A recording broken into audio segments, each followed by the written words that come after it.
Welcome back, bastards, brigands, sirens and scoundrels, and of course, scruffy-looking nerf herders. I am the Brigand Bob, and today we are going to go ahead and talk about the Holosun AEMS, which is a fancy acronym for Advanced Enclosed Microsight.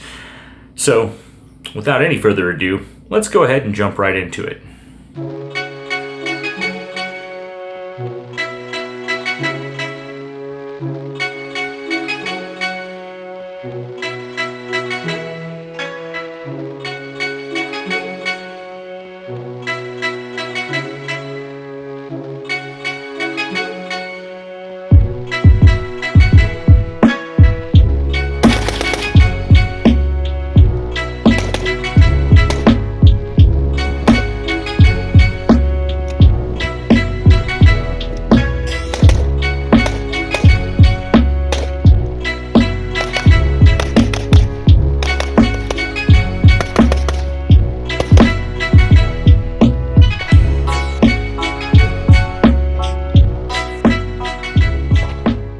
Hey everyone, just a really quick disclaimer.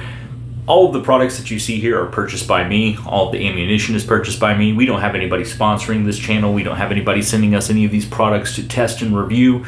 I'm just doing it for the fun of it. So if you could go ahead and like and subscribe, leave any comments you have, that helps our channel out a lot.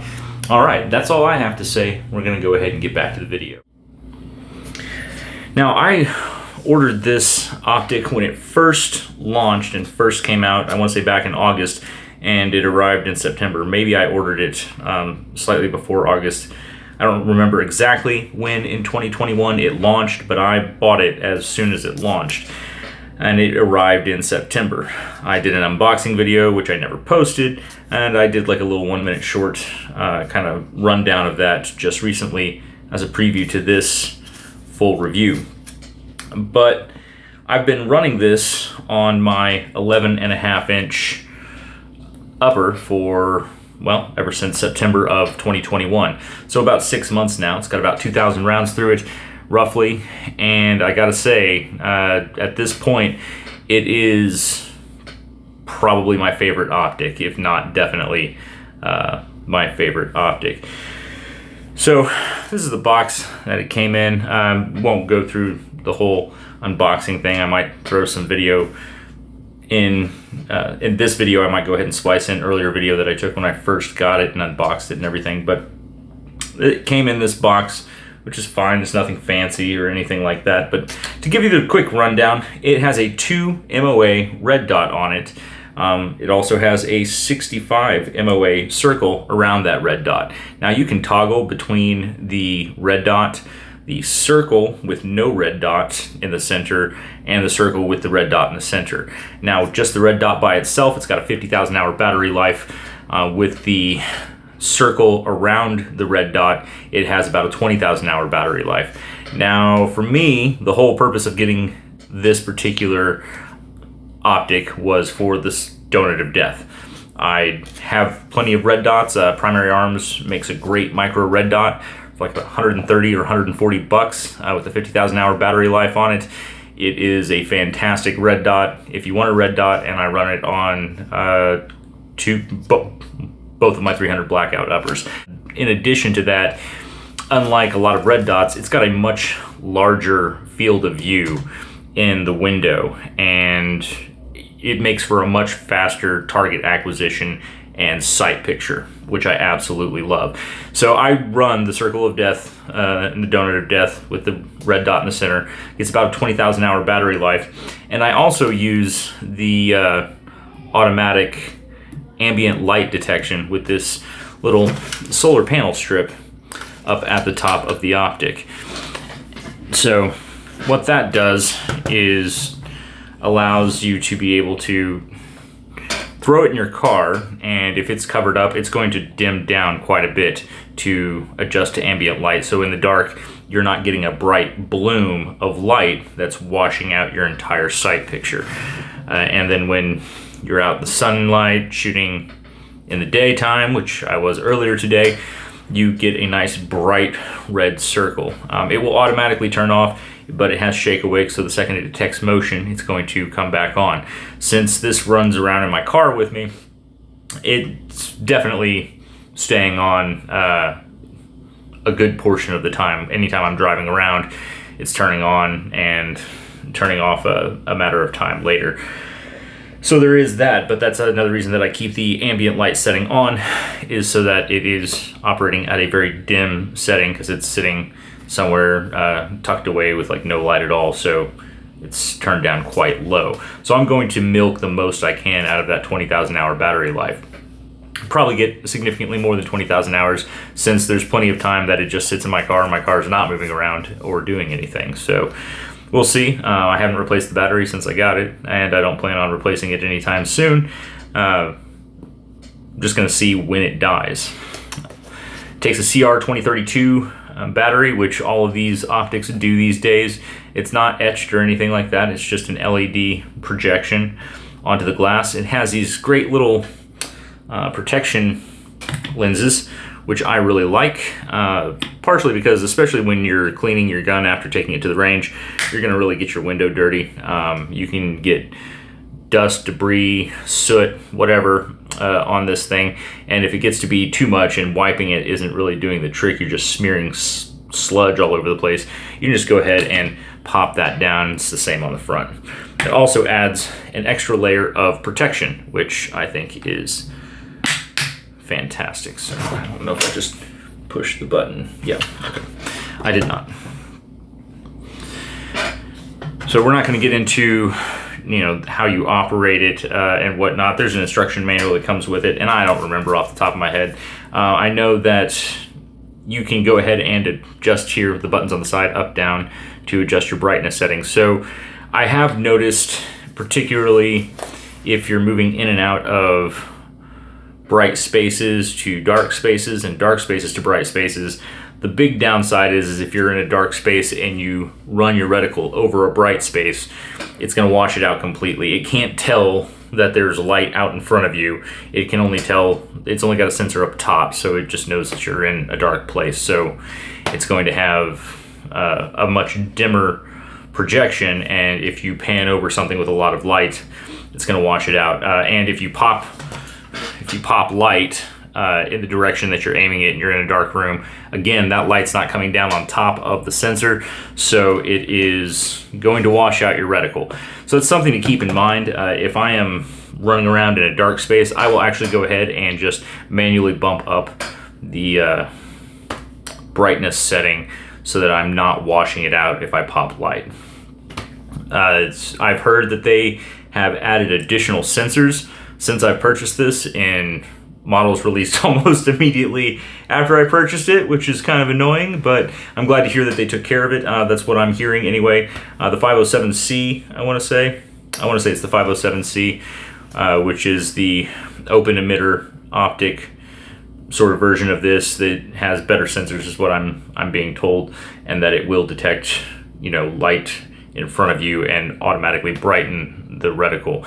I haven't seen that. My experience has been, if the light is not coming down directly on top of the sensor, it's not adjusting for it. If you're throwing light out in front of you, it's not adjusting for it. So that's something to keep in mind. I do find that a little bit annoying. I would prefer that when I throw light that it adjusts for it, so I'm not washing out my reticle, but I just go ahead and manually adjust it if I'm running in low light settings. So if I'm running a low light class, or shooting in twilight, or in low light, or at nighttime, getting that light work in, I go ahead and I just adjust the optic manually, and then I set it back to auto when I toss it in the car. So, and just for the sake of this is clear. Magazine is clear.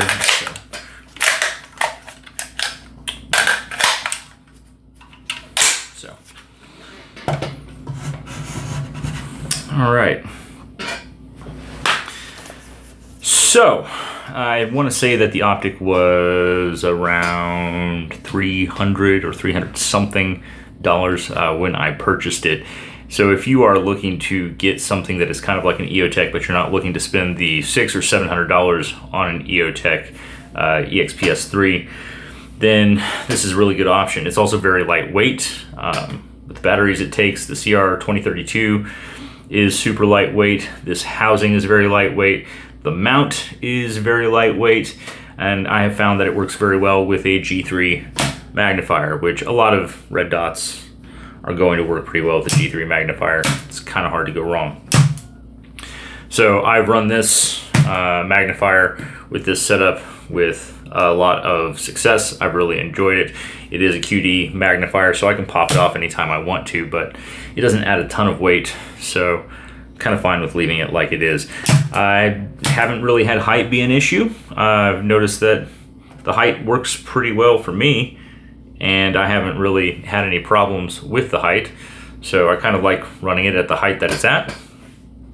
I might throw a riser on it at some point to rise it up about an inch to see if that makes a difference, but I have not had any problem acquiring my sight picture and getting on target quickly, very quickly. So I'm pretty happy with the performance of this particular optic. Red dots are great. I've got a handful of them, and they're great for getting a fast sight picture, but something about the donut of death really helps me get on target a little bit quicker. I don't know if that just gives me a general idea of where my bullets are going to go, and so I'm like, okay, anywhere in that general vicinity of that donut is going to be fine within like 25 meters or so. But it's worked very well for me, and out to distance without magnification to 50 meters or so, it has been just stellar for me. And anytime I roll over to magnification, shooting out to distance gets really easy. So you can push this thing out to past 300 meters if you wanted to, depending on your skill as a shooter. Let's see. Now, as far as how sturdy it is, I've beat it up pretty good. Like I said, this is my truck gun, so this rides around in my car, and it has taken a pretty decent beating. This upper has quite a bit of wear on it from riding around in my vehicle, and it has definitely taken a good amount of smacking around. It's got its dings and scratches, and it's banged up as a used gun should be. And I have primarily used this gun at the range when I go to the range for the past 6 months, just so that I could really put this thing through its paces, but also because this is one of my primary defense weapons. So since it is one of my primary defense weapons, I try to run it as frequently as I possibly can to make sure that it is good to go. Let's see, sight picture, good.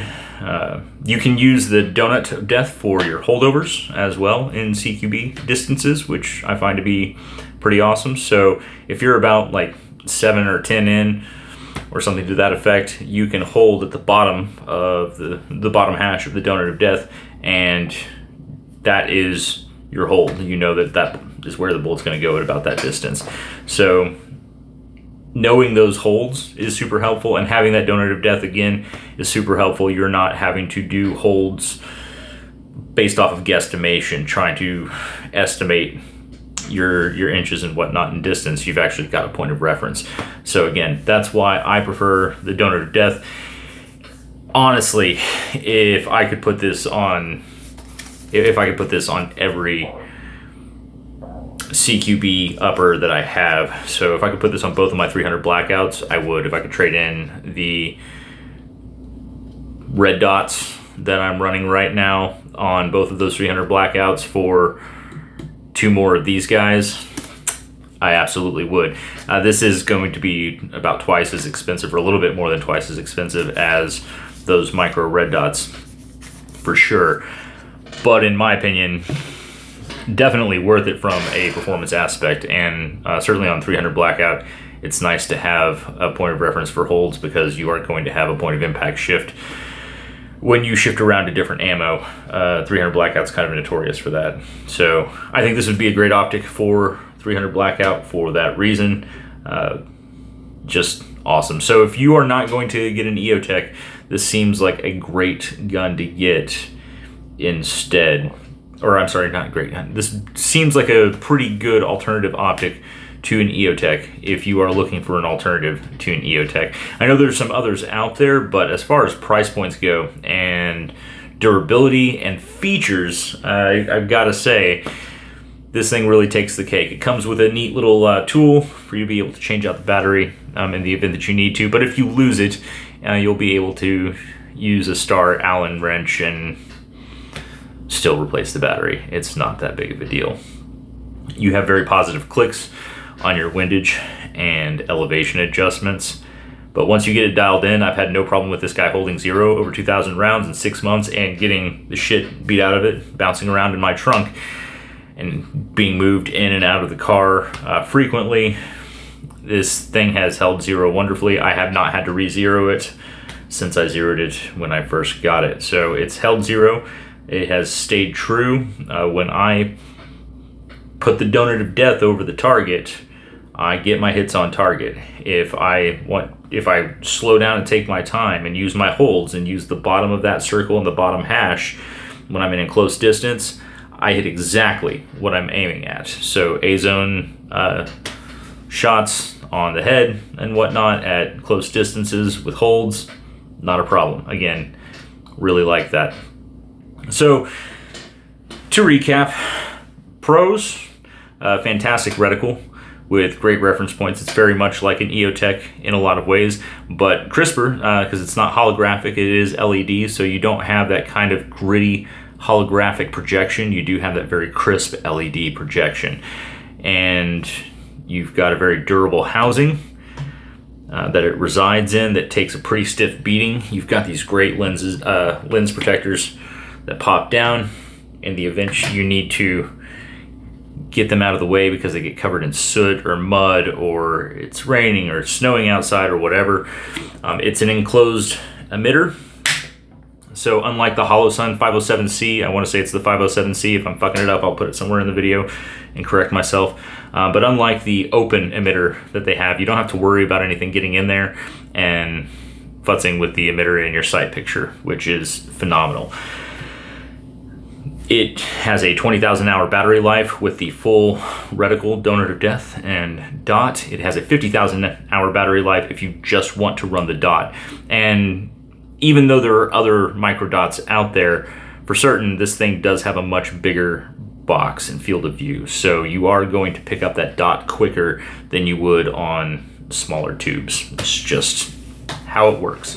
So if you do want to run it with just a dot, you're going to get 50,000 hours of battery life out of that. At minimum, you can also use the automatic ambient light sensor, which will make the reticle disappear when there is no light around, or rather it will auto dim the reticle when there's no light, and when it detects light, it will amp up the brightness volume, which is a great feature. The cons is that it only detects light coming down on top of it. It does not detect light from side to side or light that is being thrown, boop, boop, that is being thrown in front of it. So that's a bit of a problem that I've found is when I throw the light, it is not picking it up. Right now, like for instance, when I'm looking at it, it's not detecting the light from above. As I aim down, it picks up the light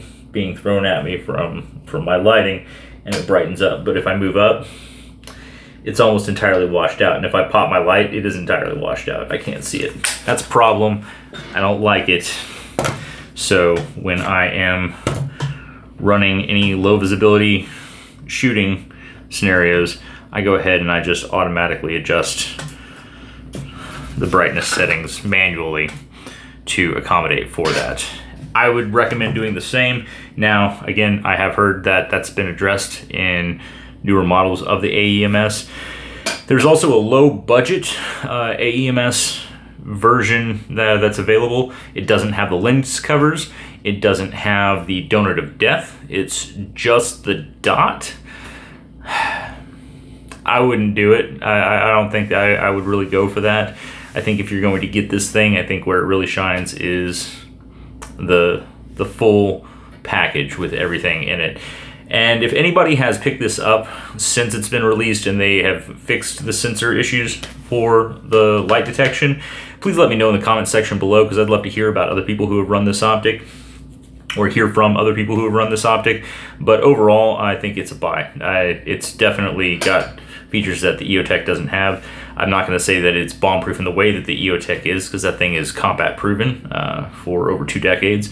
But this thing has certainly taken a beating and has kept on taking. It's maintained at 0, and it has done a great job for me. And at its price point, I feel like it's really hard to beat. So for me, that's a definite buy, for sure. Guys, I do want to go ahead and mention I don't get paid for any of this. Holosun didn't give me this optic. I purchased it with my own money when it came out.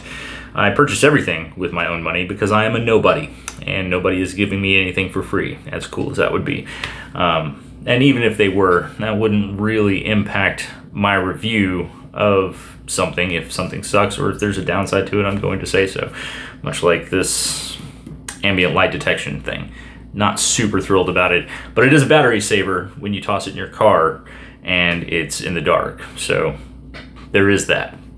The shake awake feature is awesome as well, which I know a lot of microdots have these days, but it's still great that it has it. So, all right, guys, I think that just about wraps up my review. I'm going to go ahead and roll some B footage of me shooting this thing and a little bit of footage of just the optic and the gun itself. But yeah, I really appreciate you tuning in.